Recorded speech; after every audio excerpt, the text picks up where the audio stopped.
कितनी हुई डकैती? काम नाम करके क्या आ- आपका? असगर अली। तो कैसे हुई डकैती है? मैं काम करके आ रहे सी जी, 201 वाले अड्डे ते पुलिस खलोती सी जी डाले जे। अच्छा। एक जना गड्डी 'ਚ बैठा सी जी, ਤਿੰਨਾਂ ਜਣਿਆਂ ਦੇ ਮੂੰਹ ਬਲੇਡੇ ਹੋਏ ਸੀ। ਉਹਨਾਂ ਨੇ ਮੇਰੀਆਂ ਤਲਾਸ਼ਾਂ ਤਲੂਸ਼ਾਂ ਲਈਆਂ ਜੀ, ਬੈਗ ਖੋਲਿਆ, ਪੈਸੇ ਖੋਲੇ ਜੀ। ਫਿਰ ਮੈਂ ਅੱਗੇ ਆਇਆ ਜੀ, ਇੱਥੇ 95 ਵਾਲੇ ਜੀ, ਟੈਗਰ ਵਾਲੇ ਪਤਾ ਨਹੀਂ ਕੌਣ ਸੀ, ਚਿੱਟੀ ਮੋਟਰਸਾਈਕਲ ਸੀ ਜੀ। ਤੇ ਦੋ ਜਣੇ ਮੋਟਰਸਾਈਕਲ 'ਤੇ ਬੈਠੇ ਜੀ, ਇੱਕ ਨੇ ਉੱਥੇ ਅੱਗੇ ਜਾ ਕੇ ਮੇਰੇ ਕੋਲ ਤਲਾਸ਼ੀ ਲਈ ਸਾਰਾ ਕੁਝ ਲਿਆ, ਨਾਲ ਮੈਨੂੰ ਗਾਲਾਂ ਕੱਢੀਆਂ ਜੀ। ਤੇ ਫਿਰ ਮੈਨੂੰ ਉਹਨਾਂ ਨੇ ਭਜਾਤਾ ਜੀ, ਬੈਗ ਖੋਲੇ ਜੀ। ਮੈਂ ਅੱਗੇ ਜਾ ਗਿਆ, ਕਿਸੇ ਦੇ ਕੋਲ ਬੈਲ ਫੜਿਆ ਜੀ, ਆ ਗਏ। ਕੀ ਲੈ ਗਏ ਤੁਹਾਡੇ ਕੋਲ ਪੁਲਿਸ ਵਾਲੇ?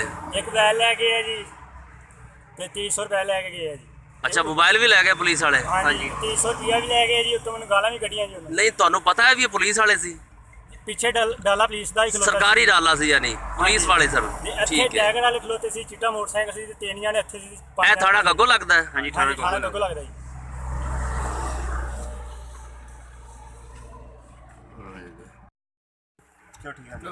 ਕੀ ਨਾਂ ਤੇਰਾ? ਅਸਗਰ ਜੀ। ਤੇ ਰੈਸ਼ੀ 117 ਨਹੀਂ ਵੀ? ਜੀ, 15 ਜੀ। ਚਲੋ ਠੀਕ ਹੈ, ਤੈਨੂੰ ਇਨਸਾਫ ਮਿਲੇਗਾ।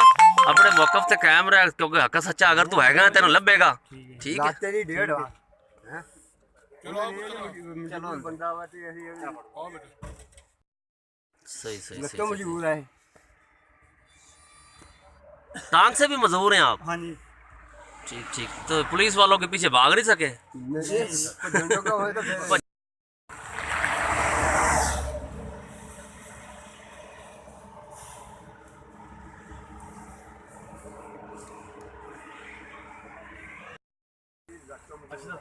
अशरफ मैं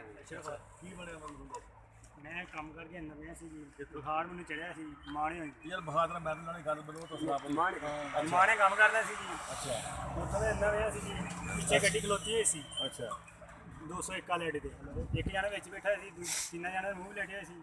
ਗੱਡੀ ਕਾ ਗੱਡੀ ਪੁਲਿਸ ਵਾਲੇ ਜੀ, ਗਾਂ ਵਾਲੀ ਗੱਡੀ।